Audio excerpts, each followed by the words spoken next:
Bienvenidos. Bueno, llegó el momento.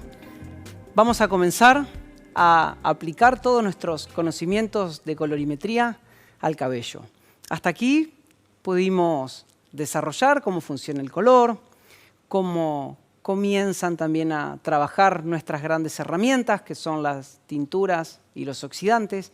Y ahora, bueno, es momento de empezar a analizar, a tocar el pelo.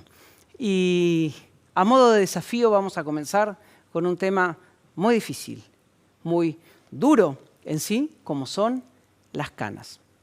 Las canas son muy difíciles de tapar, son muy difíciles de cubrir. Es un gran problema en el salón al cual nosotros tenemos una gran solución o varias soluciones en sí. Cuando hablamos de cana y le digo que es un problema duro, es justamente por eso. La estructura del cabello en la cana es mucho más dura en su periferia. La estructura externa, que se denomina cutícula, está sellada, está dura, está envidriada, se le dice. Motivo por el cual la tintura le cuesta entrar, penetrar y revelar en su interior. Y además hay otro factor. La cana es transparente. Al ser transparente, es atravesada por la luz. Y todo color que nosotros le pongamos se va a ver muchísimo más claro. Por eso, yendo a la carta de colores, cuando uno mira y elige un tono, ve que después en la cana o no cubrió o el color viró. Y en realidad sucede así en la vida con todo. Si nosotros hoy hacemos un experimento y vemos un género, por ejemplo, una tela, una toalla, y la miramos arriba de la mesa, vamos a verlo de un color determinado. Pero si lo ponemos a contraluz, a través de la ventana o a contraluz con un foco, vamos a ver que ese género se transparenta. Ese mismo principio sucede en la cana. Motivo por el cual la cana tiene un montón de trucos y tiene un montón de leyes que se deben cumplir sí o sí. Vamos a pasar entonces a la pizarra para empezar a desarrollar este fabuloso tema. Bien, nos metemos de lleno entonces en el tema. Consejo para este tema: aparte una hoja con un título grande que diga canas, y como subtítulo van a poner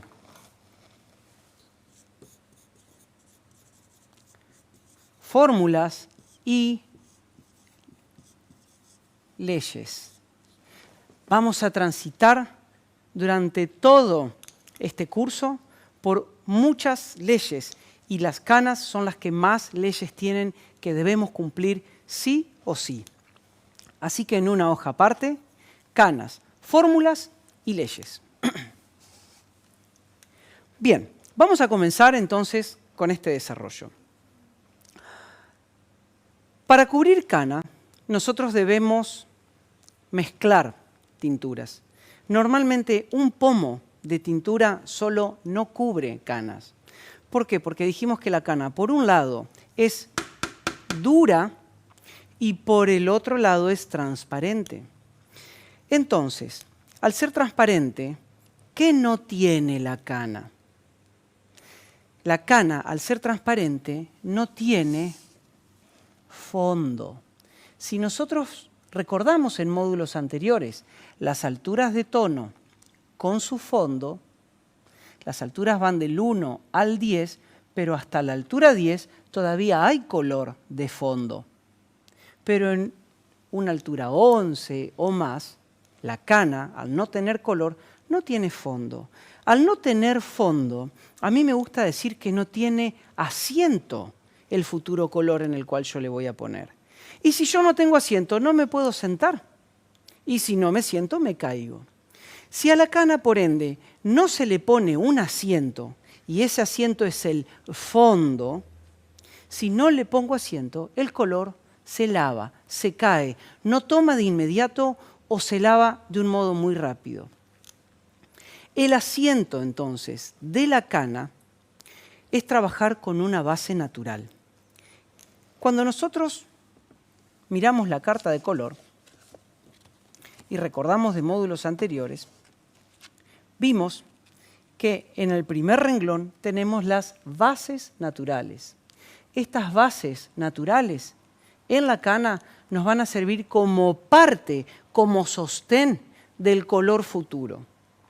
Yo puedo pensar, por ejemplo, vamos a anotar como tono deseado, como el color que mi clienta quiere, un rubio muy claro, vamos a algo clásico, ¿sí? A un rubio claro, levemente dorado, un tanto ceniza, es decir, ni muy amarillento ni muy azulado, justamente porque amarillo y azul me da verde, pero muchas veces la clienta nos pide un color que no sea ni tan dorado, ni tan ceniza, pero que tenga algo de luz y uno se confunde y no sabe qué hacer. En realidad la carta de color tiene esta solución.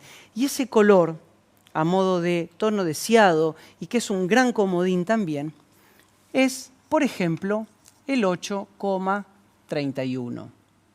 ¿Qué quiere decir 8,31? Ok, que es una altura 8, que el reflejo primario es amarillo, es dorado, y que el reflejo secundario es ceniza. Me está dando visualmente un tono, un estilo champán. Ahora bien, si yo como tono deseado, TD es tono deseado, si yo como tono deseado a la cana le pongo un 8,31, ese cabello canoso no tiene fondo, no tiene asiento y ese color no toma, se cae. Se lava rápido, vira para cualquier lado el color. Entonces la cana necesita su asiento. Y a partir de esta necesidad del asiento es que surge esta gran fórmula madre que vamos a desarrollar ahora. Esta fórmula madre secreta para trabajar las canas dice que 50% de base natural más 50% del tono deseado. Hago un parate acá. ¿Cuál es la base natural? Ok, primero me tengo que ir al tono deseado. ¿Cuál es el tono deseado? Veo entonces que el tono deseado es un 8,31. ¿Cuál es la base natural? La base natural es esta primera altura de tono. La base natural es 8. Yo para cubrir esta cana tengo que poner mitad de 8 y mitad de 8,31. Es decir, tengo que comprar dos pomos. Mitad su base natural, mitad del tono deseado. Ahora bien, yo en el bols, y en próximos módulos vamos a ver la mecánica, ¿sí?, de la preparación del color. En este caso, vamos a imaginar, tengo el bols, pongo mitad de 8, mitad de 8,31, lo mezclo para emulsionar las pastas y hasta ahora al auto no le di marcha. No lo activé. ¿Con qué debo activarlo? Módulo anterior habíamos visto las fuerzas oxidativas y habíamos aprendido que la tintura se activa, se enciende con el empleo del oxidante. En este caso, entonces, lo que nos está faltando es nuestra segunda mitad, sumamente importante, que es activarlo con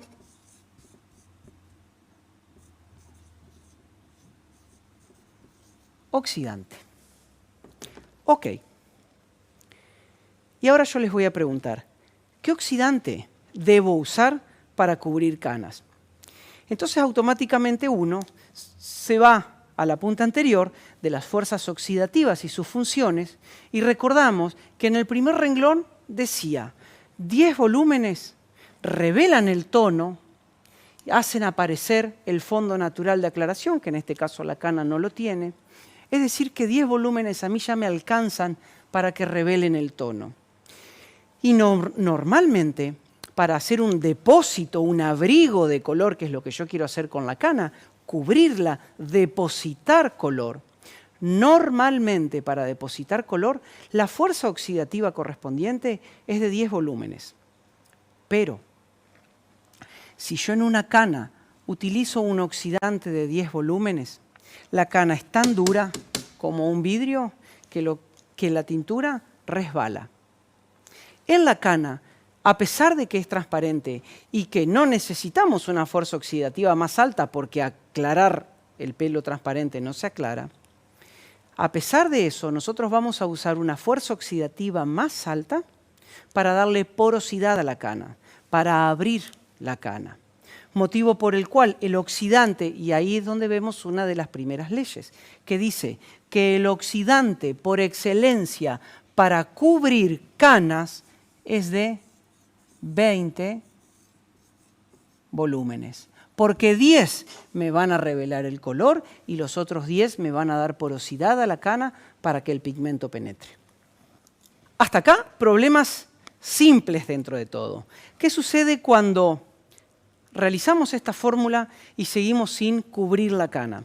Bien, cuando el porcentaje de canas es alto o cuando la cana es mucho más dura, tenemos que hacer de cuenta que la persona que se tiene que sentar es mucho más pesada en sí, motivo por el cual necesitamos un asiento más sólido, más fuerte. Bien, en el caso de que, a pesar de haber hecho esto, no podamos cubrir la cana del modo deseado, tenemos que modificar levemente esta fórmula. En la parte de los porcentajes, lo que vamos a hacer es aumentar la base natural, aumentar la concentración, el porcentaje de base natural, aumentar el asiento, el sostén.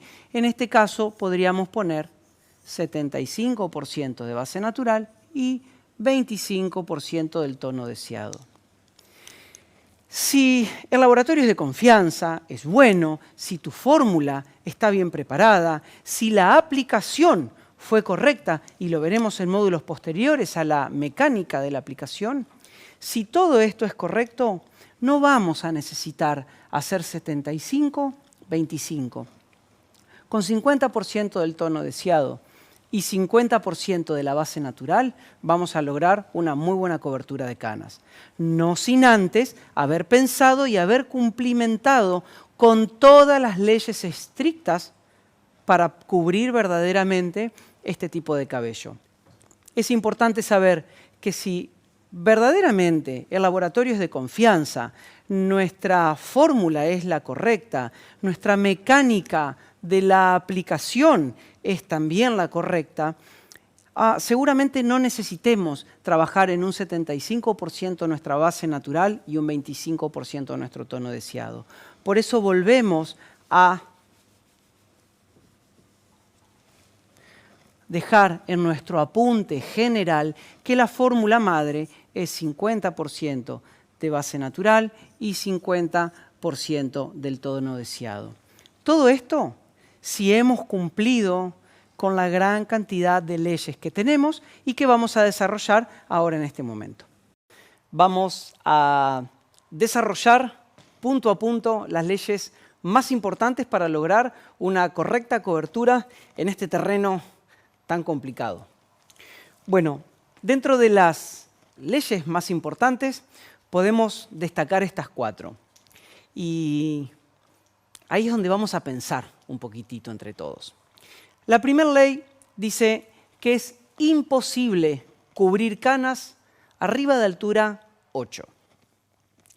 Ahora bien, tenemos que hacer ante todo una diferencia en lo que es cubrir de tonalizar.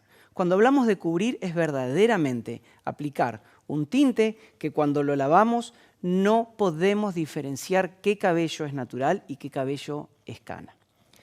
Por el otro lado, tonalizar es darle como una pincelada leve de color y que la cana aún conserve su semitransparencia, su vibración lumínica.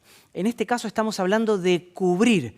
Cuando tenemos el caso de nuestra clienta o uno mismo como profesional que tiene la necesidad de tapar al 100% esa cana. Cana que es transparente como un vidrio y dura como un vidrio también. carece de poros, carece de apertura cuticular en su estructura externa de la cana. Pensando un poco y autoevaluándonos en los temas que ya dimos anteriormente, nos vamos a ir a uno de nuestros primeros encuentros cuando hablábamos de las alturas de tono y del fondo natural de aclaración. Ok, la primera ley dice, imposible cubrir, no tonalizar, cubrir canas arriba de altura 8. Y acá es donde yo les pregunto a ustedes, ¿por qué arriba de altura 8 y no en otra altura? ¿O qué sucede arriba de altura 8? Bien, mientras ustedes lo van pensando, yo les voy a ayudar a orientarnos en una línea de pensamiento para poder obtener mejor aún la respuesta correcta. Vamos a la pizarra. ¿Qué alturas de tonos tenemos arriba de altura 8? Bien, arriba de altura 8 estamos hablando de 9 y de 10. Recordamos que las alturas de tono iban del 1 al 10. Arriba de 8 es 9 y 10. En ese cuadrito que vimos en los primeros encuentros, habíamos visto que teníamos las alturas de tono y el fondo natural de aclaración. Vamos a pensar, vamos a recordar, ¿cuál es el fondo? Y acá les pregunto yo a ustedes, ¿cuál es el fondo natural de aclaración de una altura 8? Si no se acuerdan, revisamos los apuntes, que para eso son y los tenemos que tener bien prolijitos. El fondo natural de una altura 8 es 3. ¿Qué quiere decir 3? Bueno, ahora nos vamos al primer encuentro, cuando habíamos hecho esa estrella con todos los colores, colores primarios, colores secundarios, la neutralización. Habíamos nombrado a los colores con un número. ¿Se acuerdan qué número asociábamos a un color? El número 3 estaba asociado al color amarillo.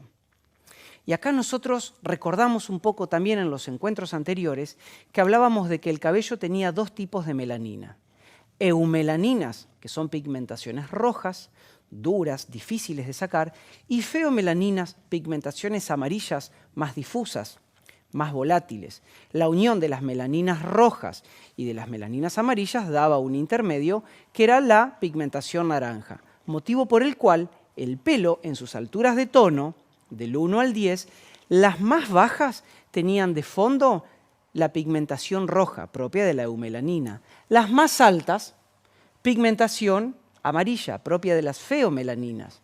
Entendemos entonces que a una altura 8 encontramos el fondo amarillo y es el último fondo sólido, contundente que tenemos. ¿Qué quiere decir sólido y contundente? Recordando y mirando los apuntes, vamos a ver que el fondo de una altura 9 también tenía algo de amarillo. ¿Pero qué tenía antes? Ausencia. Y el fondo de una altura 10 también tenía amarillo. ¿Pero cuánto? Muy poco. Tenía doblemente ausencia como reflejo primario. Y recordamos que hablábamos de concentración, dilución pigmentaria. Vamos a desarrollar entonces ahora, y ya con entendimiento, qué es lo que quiere decir imposible cubrir canas arriba de altura 8. Arriba de altura 8 es 9 y es 10.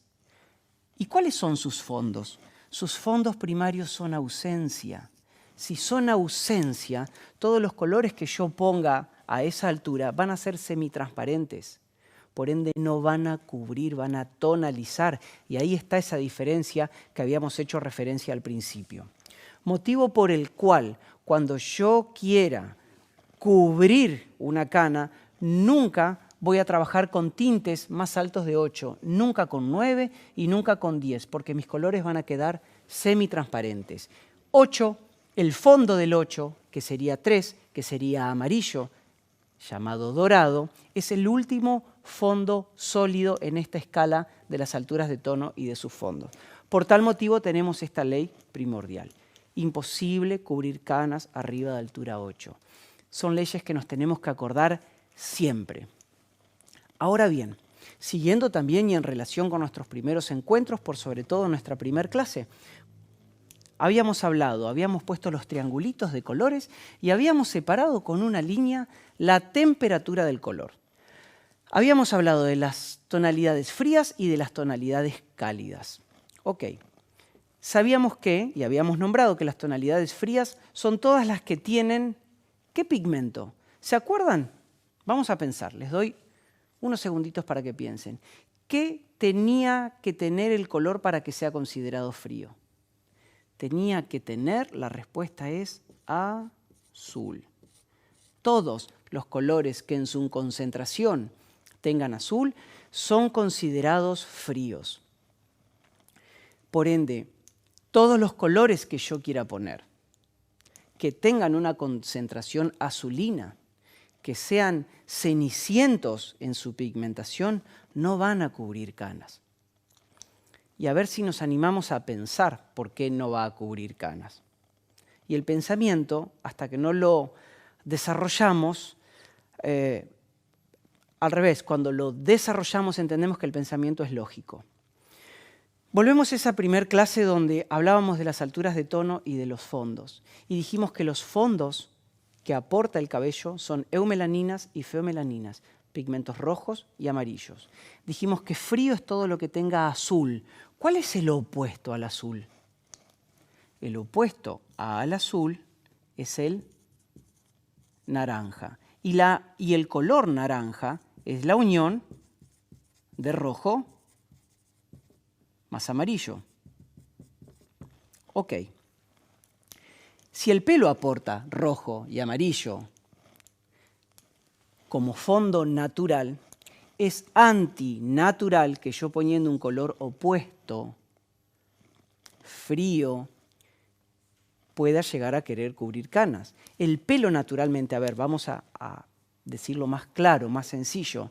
El pelo naturalmente, cuando tiene pigmentación roja y tiene pigmentación amarilla. Son cálidas. Entonces yo debo aportarle la naturalidad al cabello, debo aportarle calidez.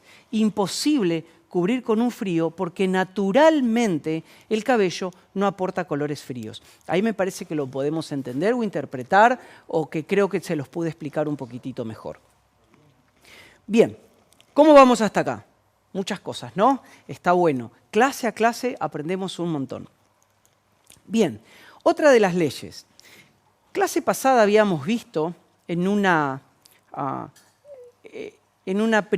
primer contacto entre la tintura y el oxidante, la balanza, el bols, habíamos hablado y habíamos desarrollado un esquema, un cuadro donde teníamos las fuerzas oxidativas y su acción, qué es lo que hacía cada oxidante. Si nosotros recordamos y miramos, les doy tiempo para que vayan a esa hojita y puedan mirar, si nosotros miramos el cuadro de los oxidantes, vamos a ver que el primero que aparece, que era 10 volúmenes, o al 3%, decía, 10 volúmenes deposita color. ¿Qué quiere decir deposita color o revela el color? Sirve ya 10 volúmenes para que reavive el color del tinte. Y cada vez que nosotros queremos oscurecer, vamos a trabajar con 10 volúmenes y no con 20 como normalmente se usa cuando compramos un pomo en la farmacia o en el supermercado, que ya automáticamente viene con 20 volúmenes. Ahora bien, nosotros vamos a pensar lo siguiente, o podríamos llegar a pensar, que como la cana es transparente y yo la quiero oscurecer, la quiero cubrir, automáticamente podría llegar a pensar que el oxidante por excelencia para cubrir canas sería de 10 volúmenes. Ahora bien, si nosotros venimos al pizarrón y miramos nuestra tercera ley, dice que el oxidante por excelencia para cubrir canas es de 20. Volvemos a mirar el cuadro y vemos que 20 volúmenes, más allá de revelar el color, aclaraba un tono. Y vamos a pensar que es algo ilógico, querer oscurecer una cana con un oxidante que me aclara un tono. Ahora bien, pensemos lo siguiente, la cana no tiene color. Le ponga el oxidante que yo le ponga, no la voy a aclarar, porque es transparente, carece de color. Esos 10 volúmenes de diferencia, es decir, en vez de 10 volúmenes para depositar tono usamos 20, tenemos 10 volúmenes más de diferencia. Esos 10 volúmenes de diferencia que en un cabello normal me estaría aclarando, subiendo un tono, en este caso en la cana, los 20 volúmenes, el 10 volúmenes de sobra, me va a servir para abrir la cutícula capilar, la estructura externa del pelo, darle porosidad, abrir esas escamitas que tiene el pelo como que fuesen escamas de un pescado, para que el color pueda penetrar en profundidad. Recordemos que la cana es dura como un vidrio, necesitamos abrirla. Es como que yo quiera pintar sobre un vidrio, necesito darle porosidad, lijarlo un poco. Ok, esa porosidad se la da con 20 volúmenes. Otra ley que vamos a tener en cuenta al momento de desarrollar el color, y es ya asociada a una fórmula. Nosotros tenemos una fórmula madre para cubrir canas, y esta fórmula madre es la siguiente: 50% de base natural, 50% de tono deseado, más el oxidante de 20 volúmenes que ya habíamos desarrollado antes. ¿Qué quiere decir esto? Bueno, vamos a hacer de cuenta que mi clienta me pidió, y esto algo hablamos la clase pasada, mi clienta me pidió un color dorado, levemente acenizado. Nosotros abrimos la carta, vemos qué color se asemeja al tono deseado, y dentro de lo que se asemeja, que me cumpla las leyes, porque tal vez se asemeja un color a altura 9, y en la primera ley sabemos que altura 9 no me va a cubrir la cana. Entonces, ¿qué hacemos? Buscamos el que más se asemeja. ¿Cuál se va a asemejar? Y mínimamente altura 8. Ya vamos pensando en las leyes. Resulta que el color que más se asemeja a este caso sería, por ejemplo, ella quiere un rubio levemente dorado con un toque ceniciento para que no quede tan amarillo. Ok, buscamos en la carta y por lo general, y a su vez es uno de los colores más comodines que tenemos para cubrir canas, el tono deseado de mi clienta es un 8, vamos a llevarlo a número, 31. Vamos a repasar. 8 habla de altura de tono, de cuán claro va a ser ese color. Coma separa términos, ¿sí? Me está separando la altura de tono, lo habíamos dibujado con un foco. Coma 31 ya está hablando de color, lo habíamos dibujado con una paletita del pintor. 3, ¿qué es? 3 es amarillo. 1, ¿qué es? Azul, ceniza. Va a dar un color achampanado, un dorado levemente verdoso, un color muy fino, queda muy lindo con las canas. Ok, resulta entonces que como tono deseado llegamos a la conclusión que vamos a trabajar, vamos a aplicar un 831.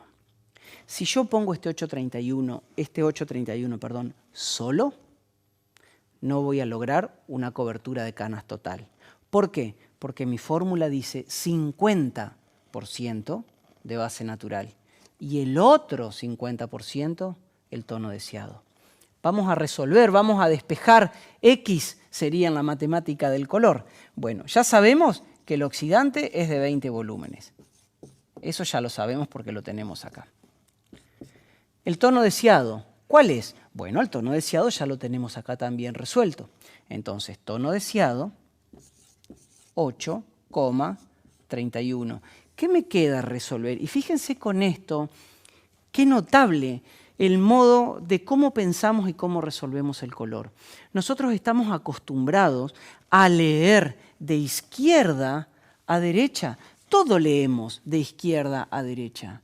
Pero fíjense que cuando pensamos el color, por lo general, pensamos de derecha a izquierda. Pensamos la fuerza oxidativa, pensamos el tono deseado y después, en base a eso, vamos a tener directamente la base natural. ¿Cuál es la base natural en este caso? La base natural son las alturas de tono. En este caso, ¿cuál es la altura de tono? La altura de tono es 8. Por ende, la base natural va a ser 8. Mi fórmula y mi conclusión final para ir a mi laboratorio y buscar los pomos de tintura para lograr una cobertura en el tono deseado va a ser que yo, para realizar la coloración, en este caso a mi clienta, voy a tener que buscar un bols, voy a tener que buscar 2 pomos de color, uno de 8, otro de 8,31, voy a tener que buscar mi oxidante de 20 volúmenes y ahí voy a aplicar. Primero, medio pomo. Hagamos de cuenta que vamos a usar un pomo entero, ¿sí? Medio pomo de 8. El otro medio pomo de 8,31. Cuando veamos la mecánica y la dinámica de cómo vamos a aplicar el color, veremos bien más detallado el paso a paso. Pero a modo de dato, ya les voy a explicar que aplicamos los tintes y normalmente se comete un error, que es aplicar enseguida el oxidante y mezclar, integrar todo.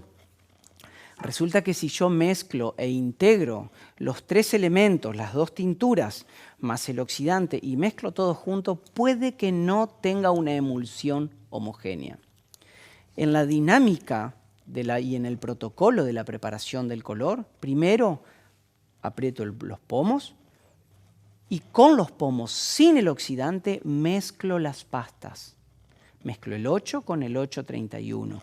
Una vez emulsionados los 2 pigmentos, recién ahí le agrego la fuerza oxidativa, que en este caso es de 20 volúmenes. Ahí es donde mezclaremos, activaremos y procederemos a aplicar el color.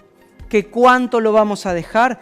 Bien, lo vamos a dejar el tiempo correspondiente, que normalmente son 45 minutos, para que revelen todos los tintes, para que se produzcan todos los procesos dentro del cabello y para que la tintura, además de abrir el pelo y revelar el color, también tiene agentes antioxidantes y cauterizantes para que sellen la cutícula capilar y podamos ir a lavar después el color y en la cana ya no quede más esa transparencia, sino que quede el tono deseado.